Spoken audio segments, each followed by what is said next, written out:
Welcome back to Outdoors with Larry Ray on ESPN 790 AM. Brought to you proudly by Sportsman's Warehouse, Counts Marine, the Tennessee Wildlife Resources Agency, and Avery Superstore. Hey, good Saturday morning. Welcome back to Outdoors with Larry Ray. And I just remembered that I did not let Frank Martin do any introduction on today's show. And I'm really sad because, the voice is there. And he was primed for this, I could tell. He's been primed. Did I hurt your feelings here, Frank? I hope not. I will get over it, Larry. You will get over it? Okay. Frank has been sitting here patiently getting over it. And I saw his lips starting to quiver, and I don't know if that was because I didn't let him lead in or because his season tickets of the Grizzlies have gone up. There were probably 3 people out there waiting to hear if I was going to do this. Well, that's 3 that won't listen now. Okay. That cut into our listenership. But, hey, we're going to close out today's show, and what better way to close out the show is, that the TWRA is dear and close to my heart, part of the sponsorship and a long-time association, and we always like to pass along information, and who better to give us the information than Amy Snider, Region 1 Outreach and Communications for the TWRA, based out of the Jackson office. And good morning, Amy. Good morning, Larry. All right, we got things talking. You think that in June here we wouldn't have much to talk about, but there seems like there's ongoing things, and one of the first things that keeps Amy busy is voting registration fees, possibly to see first increase in 12 years. I didn't realize that, but yes, looks like it's after July 1, we are going to see an increase. The current fee right now for like a 16-foot boat or under is $13 for 1 year, $24 for 2, and $35 for 3. Uh-huh. The new fees will be $15 for 1 year, $28 for 2, and $41 for 3. Well, and then vessels with the length over 16 to 26 will see an increase from the yearly from 25 to 29. Those over 26 to 40 will see an increase from 38 to 44, and vessels more than 40 will go from 51 to 59 for a year. And then you can also do the 2 or 3 year options. And of course, that means that you and Bubba will have to pay more for that 40-foot yacht that you have. Hey, well, to be honest, I had just bought a bass boat, and I went ahead and got mine registered before, because I bought a used boat, before the fee increase. All right. Okay. Way to go. I took advantage of this little time left. Go ahead. And that's what, if you've got that chance, you got to do it. Do it. Go ahead and do it now and save yourself some money. Now, if you've already paid before all this, and so that increase will not take place until your registration expires, but if you haven't paid that, you're going to be paying that unless you get it done by July the 1st. And I was really... So that's why, I went ahead and got my boat registered before July 1 and did the 3 years, and all I had to pay, was I got the cheaper amount. So if you wait after July 1, you're going to see a fee increase. So go ahead. If you've got that opportunity, do it now. And I didn't realize it'd been 12 years. And that really, this is not that much of a... from 13 to 15, from 24, some of those things. So as Amy is saying, boat registration can be made online 24/7, 365 at GoOutdoorsTennessee.com. Yes, or you could still go by one of your traditional agents, or you could go by a regional office and do it there. You have those 3 options. And you can do that, and that's one of the subjects that we want to talk about. And then, of course, we seems like we talk CWD forever, but... we're going to be talking CWD from now on. That's the unfortunate part of it, but we have lots of information that we need to communicate with the public, and we are going to be having some more public meetings coming up in July. Okay, all right. And we've got some in August. Starting July 9th, we will have a meeting in McNairy County, July 11th, Tipton County, July 16th, Madison County, July 18th, Shelby County, August the 1st, Haywood County, August the 27th, Chester County, and we will be releasing some more information as we get a little closer on dates, locations, time, and what we're trying to do is go out to these other counties that are in the CWD zone and answer questions from the public. That's five meetings right now in these counties, and we'll get you those times and dates. As soon as Amy gets that, she'll pass them along to us, and we'll get them on the radio. We'll get them on the website at lroutdoors.com. But right now, when we look at these things, there's a lot of different things going on unit CWD.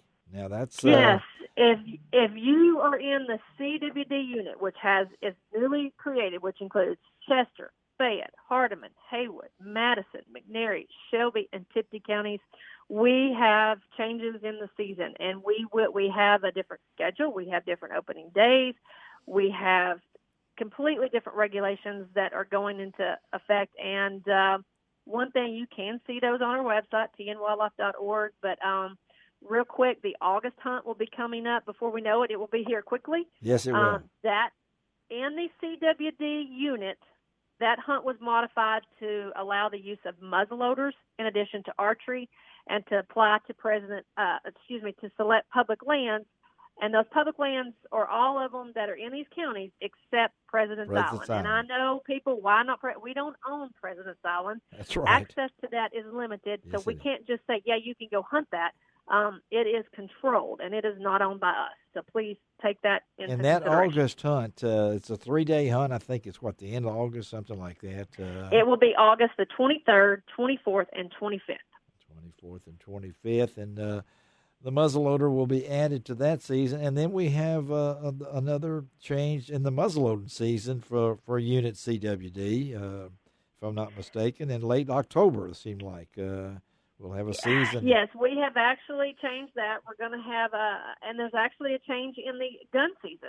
It will actually open November the 9th. Yeah. So, I mean, we actually have these new dates on the website, and a lot of times it's easier just to explain. Go there. Look at. We have a calendar that you can print off, that you can have. You can put, screenshot it, put it on your phone. I mean, we've changed everything from the August hunt to dates in muzzleloader, dates in gun season. We've actually changed the dates in January and what is allowed. Well, the dates in January haven't changed, but what is allowed. Yes. And then there's a earn a buck. All these things we don't have time to go on, but Amy's bringing these up. We will talk more before the season gets here. I promise you, we will talk. Oh, I know you and I will. We could almost just do a whole show just on the new CWD changes for the CWD. We'll do at least 2 segments, I can tell you that, because this once we get down there into it. But I wanted Amy on to quickly to go to tnwildlife.org. You can find out all the information is there. It's ever changing when the commission meets again. Who knows what's going to happen? But well, the CWD regulations are in effect now. There's not going to be any changes. Okay, so they're set in stone before August. Okay, so they're set in stone. I can't. This is really going to be.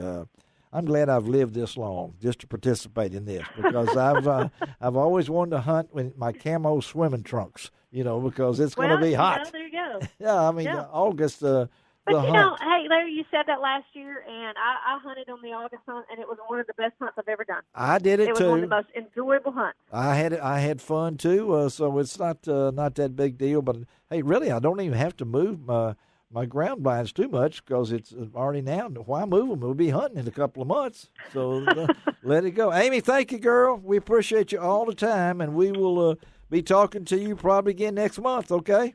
Okay. I'll talk to you then. All right. Amy Snider, okay.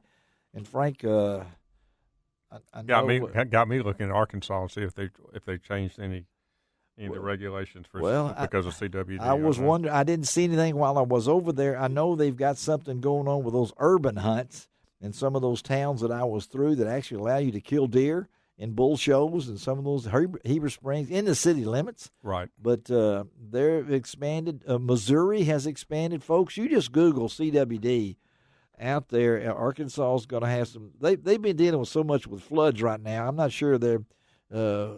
But I know there's some things going on in those upper north counties of Arkansas that's touching Missouri, because Missouri has had some different things. There you go. Frank's got it right there. And I'm assuming that red is the high-profile area, too. Right. And so I know this has really generated a lot of comments. This only, in West Tennessee now, folks, this only includes the CWD units, which are the counties that have been affected by chronic wasting disease, which everyone is now very familiar with. And we'll have more on that, I guarantee you, as we get closer and we're going to have a lot of that in the Mid-South Hunting and Fishing News magazine. It is out. It is on the stand, and Frank has been zeroing through those and everything. And, again, Frank, now, how's things going in Marion? Oh, you're talking about that Barton Equipment Company? Yes, that Barton Equipment Company. Yes. People are finding us again. That's okay. Always good. You always worry when you move, change locations, and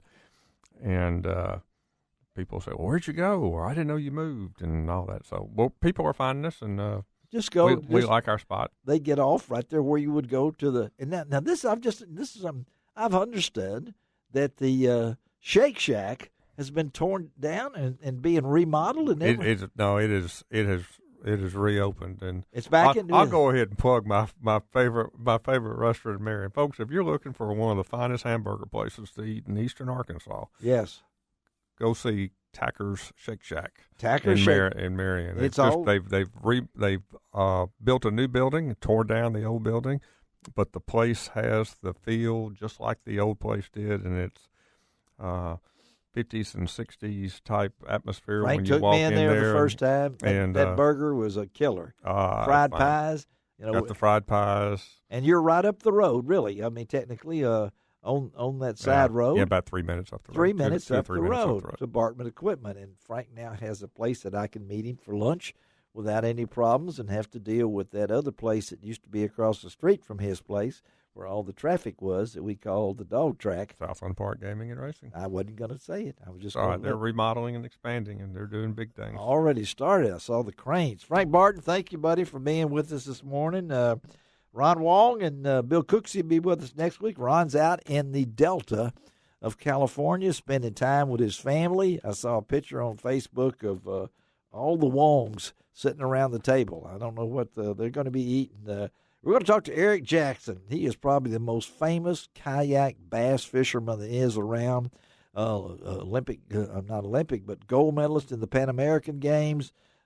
We hope they'll be in the Olympics. And then I'd like to talk to C.J. Buck. We're going to talk knives with the man himself, C.J. Buck of Buck Knives. That's all on next week's show on Outdoors with Larry Ray.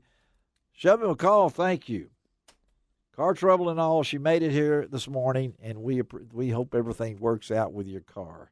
Frank, you be good, okay? Thank you, Larry. I know you will. This is Larry Ray reminding you to do each and every week. Well, before I do this, I do want to say the passing of Forrest Goodman, one of the finest gentlemen that I've ever met, really helped me on my career. 48 years old. I've spoken at his church while men's ministry. The funeral is this morning, visitation, and the funeral at I think at Bartlett Baptist Church. And what a great guy, Forrest Goodman. And he always talked about in our closing, it doesn't cost an extra cent to be a good sport. God bless the USA.